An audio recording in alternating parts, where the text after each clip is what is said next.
A confiança dos pastores. A gente se sente um pouco tão pequena, né, num dia tão importante que é o dia da Santa Ceia, mas ao mesmo tempo muito feliz por ter a oportunidade do Senhor de trazer uma palavra, um pouquinho do amor de Deus para nós. Amém? Aleluia. Amém. 2 Reis, capítulo 5, versículo do 1 ao 8, irmãos. Amém? E Naamã, chefe dos exércitos do rei da Síria, era um grande homem diante do seu senhor e de muito respeito, porque por ele o Senhor dera livramentos aos sírios. E era este varão homem valoroso, porém leproso.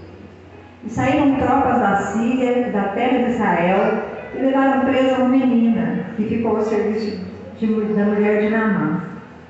E disse esta sua senhora: tomara que meu senhor estivesse diante do profeta que está em Samaria. Ele o restauraria de sua lepra. Então entrou Naamã e o notificou o seu senhor, dizendo: assim falou a menina que é da terra de Israel.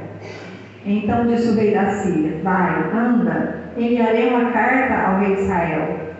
Foi e tomou na sua mão 10 talentos de prata e 6.000 ciclos de ouro e 10 mudas de vestes. E levou a carta ao rei de Israel, dizendo: logo, em chegando a ti esta carta, saibas que eu te enviarei Naamã, meu servo, para que o restaure de sua lepra. E sucedeu que, lendo o rei de Israel a carta, rasgou as suas vestes e disse: sou eu Deus para matar e para vivificar, para que este envie a mim, para eu restaurar um homem de sua lepra? Pelo que deveras notai, peço-vos e vede que busca ocasião contra mim. E sucedeu, porém, que ouvindo Eliseu, homem de Deus, que o rei de Israel rasgara as vestes, mandou dizer ao rei: por que rasgaste as tuas vestes? Deixa ouvir a mim e saberá que há profeta em Israel. Amém. Fala conosco, Senhor. Nós necessitamos ouvir a tua voz. Tudo aqui hoje está muito lindo, ó Pai, porque o Senhor está. Onde o Senhor está, tudo é diferente, ó Pai. E todos que estão aqui estão sedentos por ouvir a tua voz, Pai. Use o vaso, meu Pai. É pequeno, é de barro, mas é seu. Use, Senhor, que somente o teu Espírito, Pai, possa ter voz aqui nessa noite, Pai. Que eu diminua e que o Senhor cresça aqui nessa noite, ó Pai. Nós já te agradecemos em nome de Jesus. Senta dando glórias a Deus. Amém? Aleluia, Jesus. Aleluia. Oh, glória. Irmãos, que hoje o Senhor possa colocar no nosso coração, né, que a gente possa pedir perdão de todos os nossos atos, que nós somos pecadores, que Ele possa nos liberar perdão, né, e nos perdoar também, para que a gente possa tomar a Santa Ceia com o coração livre, né, de qualquer coisa que possa atrapalhar a gente. Amém? Irmãos, existe alguma circunstância na nossa vida que tenta dizer para nós, né, às vezes alguma coisa que nós estamos passando, tenta dizer para nós que nós não somos quem Deus diz que nós somos. Alguma coisa, alguma luta, né? E eu sei que eu estou falando aqui hoje com gente que está vivendo um cenário que olha para você, olha para ao seu redor, olha para a vida, olha para a família, olha para a realidade e pensa, né? Às vezes a gente pensa, mas será que Deus vai cumprir na minha vida tudo que Ele prometeu? Parece que o que eu estou passando não passa, ou as lutas não acabam. Será que um dia Deus vai cumprir o que Ele me prometeu na minha vida? Só que eu quero dizer nessa noite para vocês, irmãos, que Deus te sentou aí nessa cadeira para te falar o seguinte: ainda está de pé tudo o que eu te falei. Nenhuma vírgula do que eu te falei te apagou. Nada do que eu te prometi se apagou. Tudo está de pé. Tudo que eu te prometi vai ser cumprido na sua vida. Aleluia, Jesus. Aleluia. Glória a Deus. Irmãos, e Naamã nessa história, né, Naamã era um comandante, né, do exército da Síria. Ele era um homem condecorado que vencia guerras, muito importante, né, naquela época, vencia todas as guerras. E a Bíblia diz que o Senhor entregava vitórias nas mãos dele. Ele era um homem respeitado na sua terra, era um homem muito honrado. Porém, a Bíblia diz que porém leproso.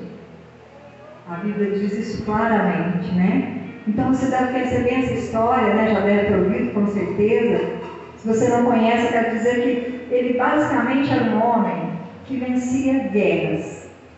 Todas as guerras normalmente ele vencia.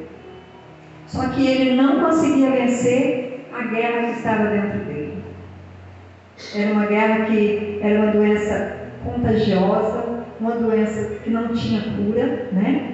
E que é o ponto assim de não tem jeito, não tem cura, não vai ter jeito. Só que Deus nos ensina em tudo que está na Bíblia, os ensinamentos vêm. Tudo. E na Bíblia diz que uma moça, né, que tinha sido levada como cativa, né, do povo de Israel, ela era de Israel, e ela trabalhava na casa do Naamã, né? E ela disse para a senhora dele, né, quisera Deus que meu senhor, né, Naamã, estivesse diante de um homem que tem lá na minha terra.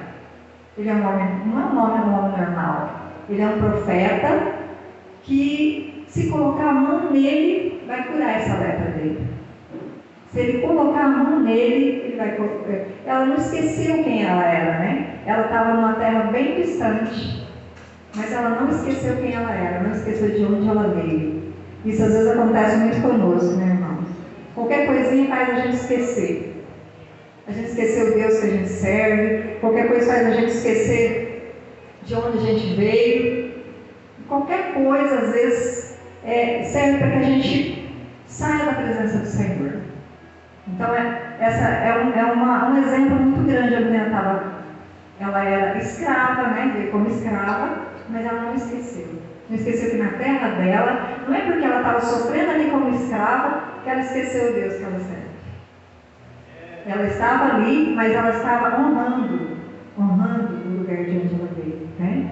E imediatamente o rei da Síria escreve uma carta, né, para o rei de Israel, e dizendo: estou enviando Naamã, meu servo. O que eu quero? A cura dele.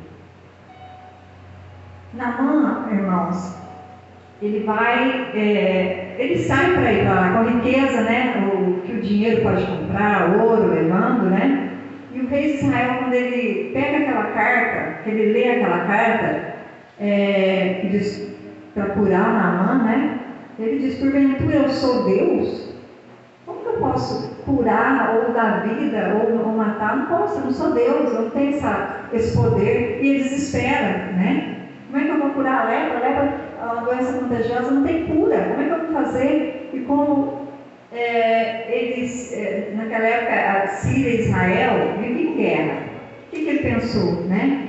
Eles querem que me deu essa missão, vai saber que eu não vou cumprir, não vou conseguir, e vem guerra de novo sobre nós, né? Querendo me pegar desprevenido, né? Porque a Síria era um inimigo de Israel naquela época. E tudo era guerra, né? Tudo era guerra. Tudo eles já queriam estar partindo para a guerra. Então, o rei de Israel já ficou medroso, amedrontou com isso, com o que ele estava mandando falar na carta dele, né? Ficou com medo, apavorado, amedrontado. E o que ele faz? Ele fica tão amedrontado, tão apavorado, que ele rasga as vestes. Fala: não, agora acabou, não tem jeito, né? O que eu vou fazer, né? Só que deixa eu só lembrar uma coisa para vocês. Mesmo que a Síria se voltasse contra Israel, né?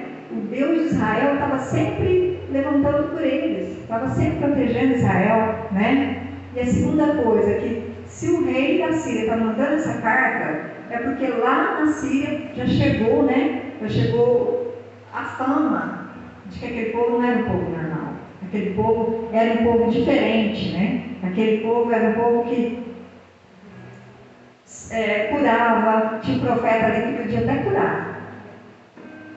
E essa fama já tinha sido lá, por isso que eles mandaram, né? Só que talvez a gente, irmãos, a gente não tem noção do potencial que está dentro de cada um de nós. A gente esquece, a gente não sabe esse potencial. Por isso a gente amedronta com qualquer coisa que acontece na nossa vida. Qualquer luta que vem, a gente já se amedronta, né? Mas só que Deus trouxe nós aqui nessa noite, irmãos, para lembrar que dentro de cada um de nós tem o que a gente nem imagina.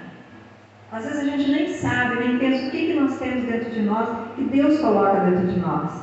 Deus habilita a gente para vencer as guerras invisíveis, guerras que não tem como vencer. Deus nos dá a possibilidade disso, só que a gente tem que lembrar que, né, não sei qual é a carta que talvez tenha chegado na tua casa, na tua vida, mas Deus está dizendo que Ele vai habilitar cada um de nós para resolver o problema que às vezes a gente acha que não tem como resolver.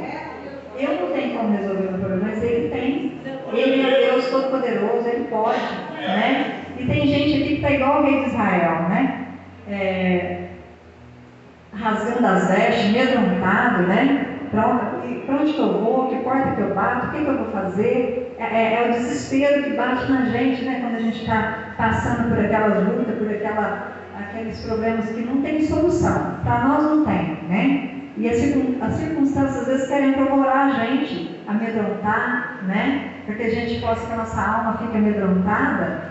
Mas aí tem dias que a gente está tão assim, que a gente tem que fazer igual Davi, começar a pregar para a gente mesmo.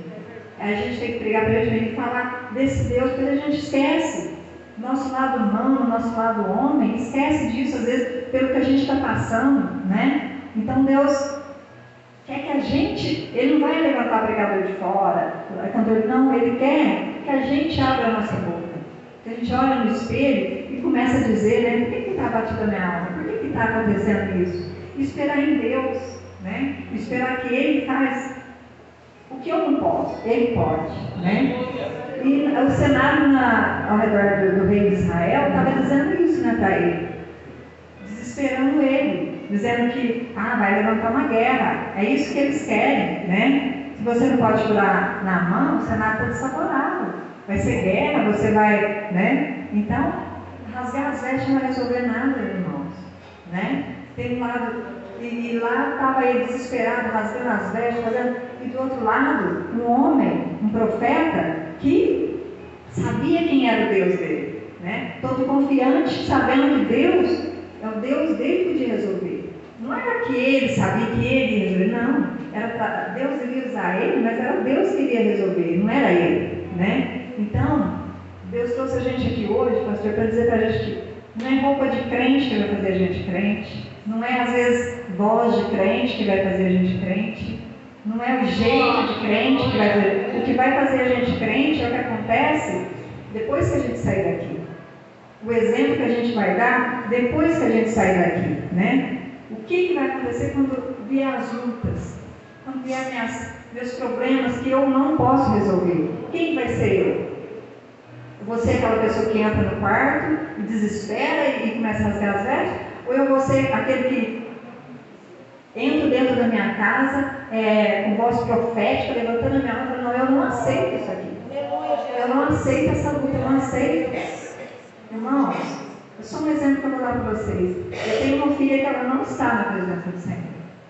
Eu amo a minha filha, mas eu não aceito a situação. Eu não aceito e nunca vou aceitar. Eu sempre falo na minha casa, a minha filha vai servir ao Senhor. Às vezes, irmãos, eu não vou ver, mas meus netos vão. Eu falo para eles, porque quando eles verem, eles vão falar, ainda a minha avó fala isso, e é verdade. Hoje a minha mãe está servindo ao Senhor. Então a gente não pode aceitar nunca, né? A gente pode aceitar o mal. Deus muda, irmãos. Deus muda as coisas, só você não aceitar. Deus te dá poder para isso. Deus colocou na nossa mão, a gente não tem noção o que Deus coloca na nossa mão. Isso quando a gente é fiel a Deus, é lógico, né? Não adianta fazer coisa errada, Deus não vai colocar nenhum poder na minha mão. Mas Ele coloca, irmãos, para que a gente expulse o mal da nossa casa, da nossa vida, dos nossos filhos, para que a gente não aceite, nunca aceite. Porque Jesus, irmãos, quando Ele subiu naquele madeiro, Ele restaurou em nós uma essência, uma possibilidade de essência que a gente tinha perdido. Foi roubada da gente, o pecado roubou, o diabo roubou de nós, né? Aquela essência pura. E Jesus, quando ele estudou, ele restaurou tudo isso em nós. Né? Ele deu a vida, ele morreu para nos dar a vida. A gente não pode esquecer disso nunca. E não vamos aceitar dentro da nossa casa o mal nenhum, nem enfermidade, nada para a nossa família. Né? Então Deus está, temos só que crer. E às vezes é difícil, porque nosso lado humano às vezes fala mais alto, né, mais forte. Então não vamos aceitar. Porque Jesus morreu por nós. Hoje é dia da gente lembrar disso. Ele sofreu. Quando ele caminhava pela via dolorosa, cada passo que ele dava, o inferno estremecia de pavor. Ele tem medo. Então, cabe a nós aceitar o mal dentro da nossa casa. Amém? O rei de Israel, irmão, está desesperado. Só que o profeta está falando, né? Por que você rasgou suas vestes? Manda vir. Eles vão ver que tem homem de Deus aqui. Deixa vir. Né? Não precisa ter medo. E quando a gente, irmãos, quando a gente sabe com quem eu sou em Deus, a gente entende. Deus nunca autoriza um nível de guerra na minha vida sem antes que Ele tenha liberado uma estratégia para que eu possa vencer. Quando a gente entende quem a gente é em Deus, você sabe que Deus não faria eu passar por um problema, por uma luta, se Ele tivesse interesse em me dar sabedoria para resolver. Então eu tenho que estar ligada com Deus, eu tenho que estar buscando esse Deus, para que a hora que Ele me der essa sabedoria, eu enxergar ela, eu saber o que eu devo fazer. Porque senão eu não vou conseguir também. Se eu não buscar a Deus, não tiver Deus de prioridade na minha vida, eu não vou conseguir ver, não vou conseguir enxergar. Por quê? Porque o inimigo vem e me cega. Ele não deixa eu ver. Ele não deixa a gente enxergar o que Deus está fazendo para a gente, né? E às vezes a gente acha assim, não, o problema está muito grande. Só que às vezes não é o problema que é grande, é a unção, a sabedoria que Deus quer me dar, que é imensa, que é gigante. Mas só que eu não consigo ver, eu não consigo enxergar, né? Que essa leve, momentânea tribulação não chega nem perto do que Deus quer colocar na tua vida, as bênçãos, a glória, sabe? Tudo que Deus quer nos dar. Só que eu tenho que estar ligada com Ele, né? Eu tenho que estar ligada com Deus. E Jesus dizendo, você acha que você sentou nessa cadeira porque alguém te convidou? Não. Eu te trouxe aqui, o Espírito Santo de Deus te trouxe aqui. Sabe por quê? Eu quero te falar o seguinte, irmãos. Eu não quero você nem um dia mais fora do meu propósito. Por isso que você está aqui nessa noite. Eu quero falar com você. Eu quero quebrar, irmãos. Jesus falando com alguém nessa noite. Eu quero quebrar esse vínculo. Eu quero quebrar essa aliança. Eu vou fazer qualquer coisa, mas eu te trago de volta para o lugar onde eu tenho para a tua vida. Nessa noite o Senhor quer falar com você.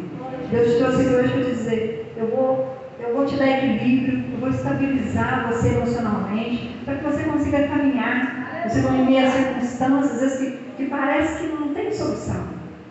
Mas para Deus tem. E Ele quer te ajudar nessa caminhada. Ele quer te ajudar a passar por tudo isso. Ele está falando aqui nessa noite que Ele quer. Amém? Mas como que eu vou caminhar, irmão? Nossa, está muito difícil. Eu não sei como é. Se até para o rei de Israel é um problema, imagina para nós, né? Mas se é problema para o rei de Israel, para Eliseu também deveria ser. Porque os dois são iguais. Um é rei e o outro é profeta. Deveria ser igual. É difícil para um, não tinha que ser difícil para o outro. Né? Mas por que não é difícil para Eliseu? Porque ele sabe e diz, né? O que te apavora não me apavora. O que te impede de caminhar não me impede. Né? Porque eu não sou, o que é? É Deus em mim, não sou eu não sou ninguém, não sou nada. É Deus em mim, eu tenho que deixar Deus agir, eu tenho que entregar na mão dele e ficar tranquilo, deixar ele trabalhar, né? Então Deus trouxe você aqui hoje para te dizer que Ele quer só confirmar que está tudo de pé, tudo que Ele te prometeu está de pé, tudo que Ele falou que iria acontecer na sua vida vai acontecer, só que Ele quer saber de você, né? Você está disposto a pegar na minha mão e caminhar junto comigo? Você está disposto a viver o que eu quero para a sua vida? Porque não é fácil também, irmãos. Caminhar com Deus não é muito bom, mas não é fácil. A gente tem que querer e a gente tem que caminhar mesmo. né? Deus está dizendo que Ele quer te levantar no meio da tua casa. Ele quer levantar você no meio das pessoas que te conhecem. Que as pessoas vão testemunhar que Deus é na tua vida, que eles vão ver Deus em você. Ele quer fazer isso, amém? E Naamã, irmãos, ele chega, né? Ele chega lá e bate na porta de Eliseu, e trazendo, né, o que o dinheiro pode comprar, ouro, riquezas, e ele, acho que ele pensa, né? A gente fica imaginando. Ele pensa, não, agora Naamã vai sair, pôr a mão na minha cabeça, curar essa lepra e me convidar, né, para tomar um chá, um café e tal. Mas só que não. Eliseu nem sai para ele. Eliseu ele manda recado. Vai e mergulhe 7 vezes no Rio Jordão. E o Rio Jordão, irmãos, ele era um rio sujo. Águas turvas, né, por causa das areias, tudo sujo. E era um absurdo isso, né, para Naamã, um homem tão poderoso, um homem tão importante, né? Ele não queria fazer isso. Mas o servo dele falou para ele, né? Mas, Senhor, se ele tivesse te mandado fazer uma coisa difícil, você não ia fazer? Então não custa nada, vamos lá, né? Vamos dar os 7 mergulhos, vamos lá. E ele foi. E Deus, irmãos, Ele me faz entender que as manifestações dele sobre nós, sobre as coisas que a gente vive no dia a dia, às vezes está escondido em coisas muito simples do nosso dia a dia. Por quê? O Jordão estava lá, Deus não colocou o Jordão lá na hora para fazer o milagre, o Jordão já estava lá há muito tempo. Então Ele usa, né? Ele não criou o Jordão, já estava lá. Ele usa as coisas às vezes que a gente tem, que está na nossa mão, que está na nossa frente, na nossa casa, para manifestar os milagres. Aleluia, Jesus. Entenda então, irmãos, que às vezes não é o lugar, é você no lugar. Isso não é a porta, é você que está ali na porta. Então Deus usa você, né? O que Ele diz? Onde você pisar, minha graça estará. Onde você caminhar, ali contigo estarei. Aleluia. Então é Deus na nossa vida, é Deus nos usando. Então não é o lugar que eu tenho que ir lá no templo, porque é só lá que eu. Não, na sua casa mesmo. Na sua casa, você não aceitando mal, você brigando mesmo. Não, aqui não tem lugar para você, cara. Aqui não tem. Aqui é só o Pai, o Filho e o Espírito Santo. A gente não pode aceitar. Aleluia, Jesus. Aleluia. E Deus está. Naamã é um homem honroso de guerra, um homem muito importante, mas porém leproso. Esses poréns que tem na nossa vida, né, é o que Deus quer tirar nessa noite. Porém, às vezes, mas é uma pessoa muito boa, porém, sempre tem um porém na nossa vida. É isso que o Senhor quer arrancar nessa noite, né? Deus quer colocar na nossa vida, irmãos, pessoas que nos ensinem o caminho do Jordão, que nos ensinem um caminho que tire esses poréns da nossa vida, né? Pessoas que Ele vai tirar da nossa mesa, as pessoas que estão alimentando esses poréns, pessoas que estão atrapalhando o agir de Deus na nossa vida. Eu creio que nessa noite o Senhor está agindo para tirar isso da nossa vida, tirar o que está nos atrapalhando de ter intimidade com Deus, tirar o que não está nos atrapalhando de buscar a face do Senhor a cada dia mais, para que a gente possa, irmãos, saber quando Deus está agindo na minha vida, quando eu tenho que usar a sabedoria que o Senhor colocou no meu coração. Faça assim, filho, faça assim. Mas às vezes o diabo não me deixa ver, ele me cega de uma certa forma, eu não enxergo o que Deus está dizendo. Aí depois que passa, você vê o agir de Deus, eu falo assim, estava aqui na minha frente, eu não vi. Meu Deus. Que Deus possa nessa noite tirar isso dos nossos olhos, tirar isso da nossa vida, tudo que nos atrapalha, colocar pessoas que falam assim, não, você vai. Você pode fazer pirraça, você pode fazer beicinho, mas vai lá, 7 mergulhos de verdade. É lá é o caminho que vai começar uma nova história na tua vida. É lá. Pessoas que façam a gente fazer isso. Pessoas que nos amam, pessoas que falam, eu quero o seu bem, né? Então, que essa linha de limite que o porém colocou diante do povo de Deus, diante de nós, que isso possa quebrar hoje na nossa vida, que isso possa acabar hoje, e que tudo que está desestabilizado, nossas emoções, a nossa vida, o desequilíbrio, que o Espírito Santo da verdade possa entrar, transformar a nossa história num novo cenário. Que a gente possa, Senhor, poder olhar as coisas e falar, não, Deus é na minha vida, Deus fez isso, eu pedi e Ele concretizou na minha vida. Tudo que Ele nos promete, Ele faz. Pode demorar, mas Ele faz. As promessas dele são cumpridas na nossa vida. Isso é a única coisa que eu posso garantir para vocês. Que nessa noite a gente possa olhar para dentro de nós, olhar para dentro de cada um de nós e refletir o quanto esse Deus nos ama, o quanto nós somos importantes para Ele. Porque os livramentos que Ele nos dá no nosso dia a dia, sabe, as curas, os milagres, às vezes os livramentos a gente nem vê. A gente não vê o que Ele fez muita coisa na nossa vida. Todos os dias Ele faz. Que o Senhor possa tirar essa venda dos nossos olhos, que a gente possa enxergar isso a cada dia. E a cada dia poder ser mais perto, mais próximo dEle, mais confiante a Ele, tenha mais fé, poder buscar mais a presença dEle na nossa vida. Essa, irmãos, é a palavra que eu queria deixar para a igreja nessa noite tão importante. Que a cura vem, que a gente pode conseguir o nosso milagre. Só depende de nós. Que a gente possa, que a humildade possa fazer parte da nossa vida. Né? Que a humildade é o que Deus nos pede. Tá? Eu agradeço em nome de Jesus a oportunidade que Deus e os pastores nos deu nessa noite. Amém? Que o Senhor possa abençoar cada um.